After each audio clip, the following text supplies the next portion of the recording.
ধৈর্যের একটা সীমা আছে। আসলে আমি চুপ থাকি। সবাই চাণক্য নীতিতে একটা কথা আছে, জঙ্গলে নাকি সোজা গাছটাকেই সবচেয়ে আগে কাটা হয়।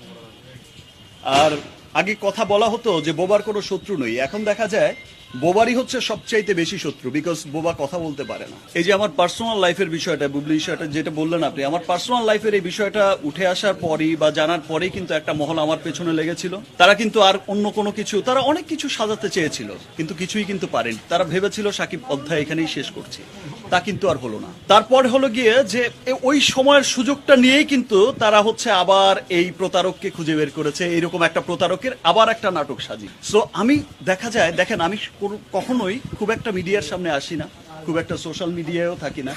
আমি সব সময় কিন্তু আমি বিশ্বাস করি যে আমার জন্য আমার লাখো কোটি মানুষ আছে যারা আমাকে ভালোবাসে, দেশে বিদেশে কোটি মানুষ আছে যারা আমার পক্ষ থেকে জবাবটা দিয়ে দেয়, এবং আমার বিশ্বাস আছে যে সমস্ত কিছুর কিন্তু অভিযোগ আমার বিরুদ্ধে যা হয়, যা কিছু হয়, সমস্ত কিছুর প্রমাণাদি কিন্তু আবার আপনারাই দিয়ে দেন, সেটা দুদিন আগে বা দুদিন পরে।